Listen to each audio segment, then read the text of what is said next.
way, cycle throw position on the bottom. So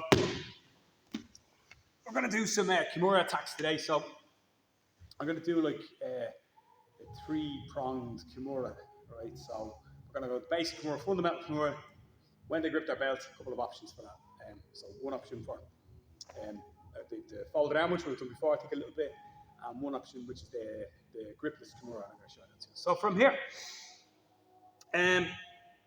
if my opponent's here like this, I take my circle throw position, whatever way we're at. There's two positions that I usually get to attack the Kimura from. The first one is if he underhooks me here now, and I've got my face on the neck. From here, I can make a switch, take a grip here, switch my position, and begin to attack here. But I actually find this like less effective, and this is the one where I guess we teach and we learn a lot when we start. But I don't find the Kimura is particularly practical from there because I don't think I've got like an awful lot of control in the guy's head, okay, or in his upper body. In fact, for me, the Kimura is more regular is when your opponent gets on his side and underhooks, and you counter by coming over the top here and sitting and switching as though you're passing half guard, and sometimes we can like take a grip here. Now you can see that I can really easily see the grip and begin to wrap it up. Versus if he's flat on his back here like this, I'm actually going to have to give up some position for him to go, and that might give him the space and the opportunity to go. So when he turns on his side, this time I'm going to counter by releasing his head, coming over the top, and I'm going to focus on where I'm going to put my armpit. So from here, I'm going to be fighting for position here, fighting to pass, or he puts his frames in here. Now he shoots his underhook, and my counter is going to be top of his tricep. So from here, think where the deltoid muscle, the shoulder muscle ends, I'm going to hit here. That's going to be my switch here. Okay? And we're going to get this a lot when we're passing half guard, and we're going to get this a lot when we're passing guard as well. Okay? So I twist, face his legs, and that's where I'm going to catch it. Today we're going to use like a thumbless grip, right? So when we do the turn, your opponent's here, shoots his underhook inside.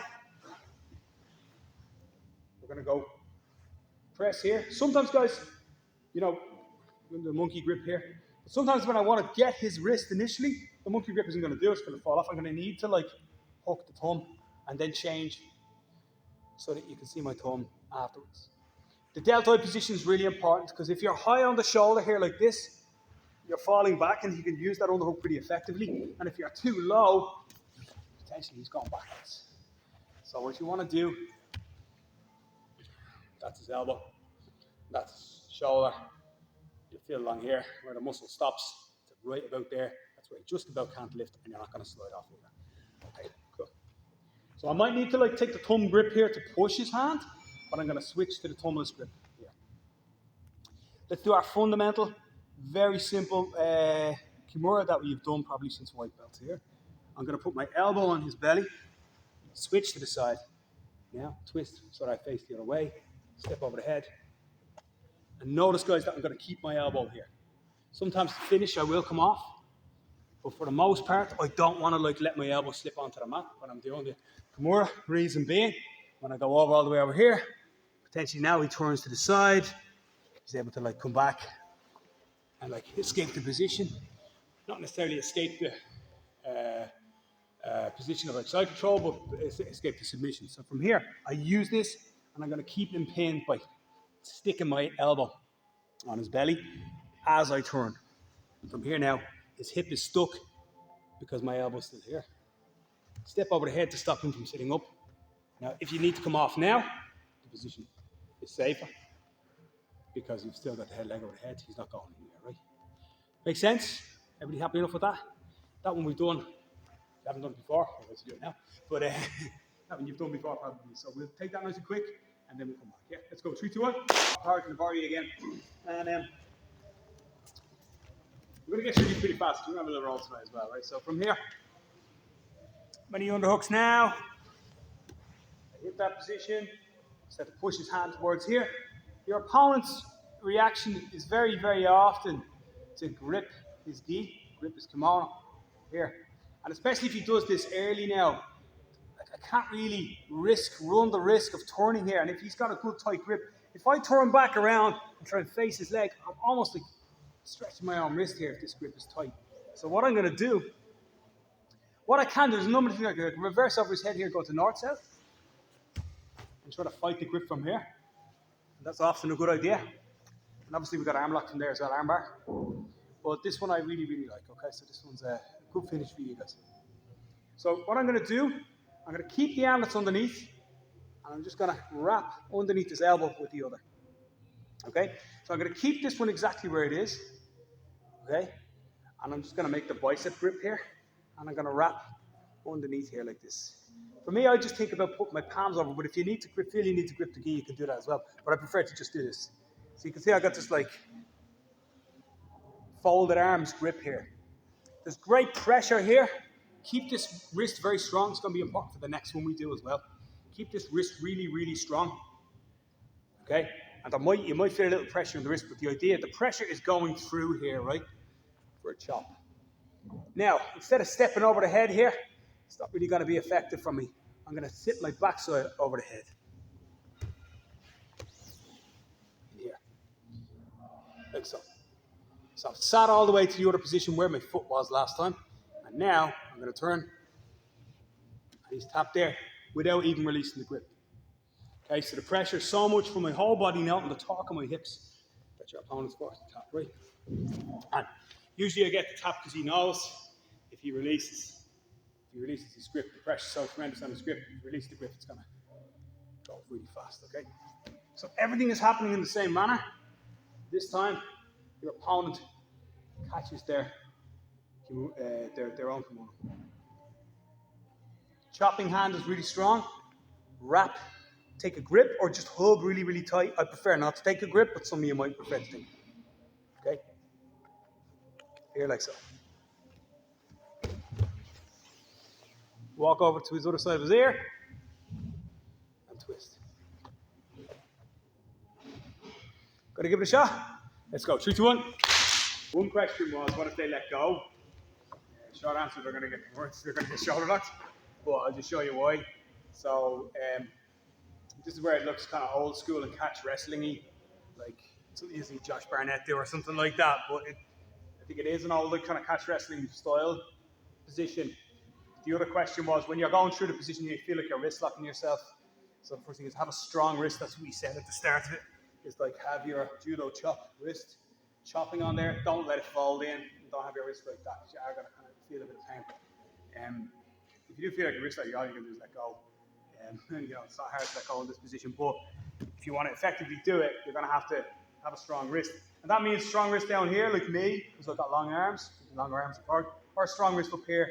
The shoulder lock goes on the same way. As long as the wrist is strong and in line with your forearm here, then you're going to be in good shape, okay? Make sense to everybody? Okay. So that's the first thing. Second thing is I actually put my hands down to walk. And when I sit here like this, that's when I go.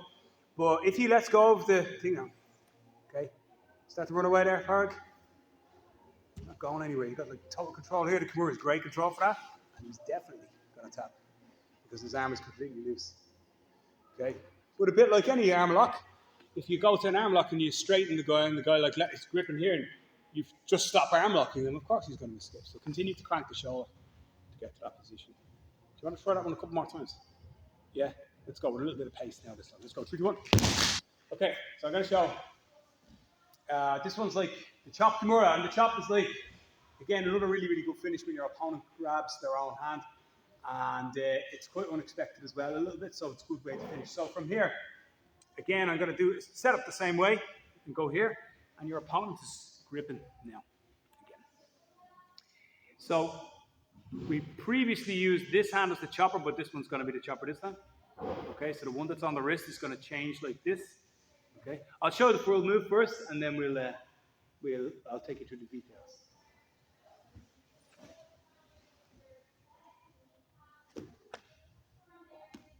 Okay, this is the finished position. Elbow down the middle of the Kimura this time, and this one they always fancy escaping right until they don't. So I really like it because it's like they almost like let go.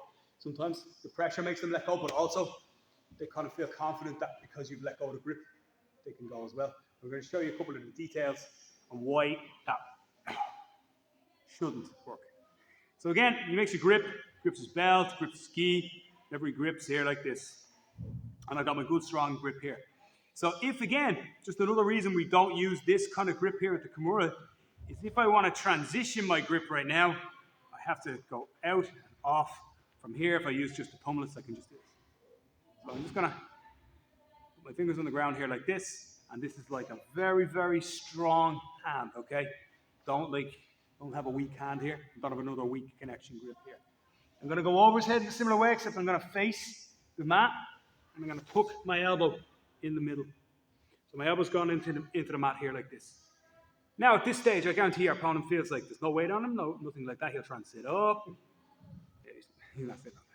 So you see, as you can see, from here I'm going to chop to the mat and finish this way. Okay? So everything's the same. Switch to the chop, step over his head, drive your elbow to the mat. So people say sometimes, can he run Homer Simpson walk to his right? Go to your right. That's your left, but that's okay. Go to your right. Your right's the other way. My head and my butt. Oh wait, no, this is your, yeah, because I'm facing the wrong way. Please go to my right, which is your left. No, the other way. So try and run away from me. Go. Yeah, he's not going anywhere, you can see. So a lot of times, try and roll towards me. Try and sit up. Yeah, it's really locked in with the shoulder. That's why the Kimura is so good and so strong. And then the finish. Wait a minute, he's facing the other way. Oh, yeah. And he's upside down. Oh, okay. No one says you have to be very intelligent to be a Jiu-Jitsu coach. It's not an inhibitor. All good?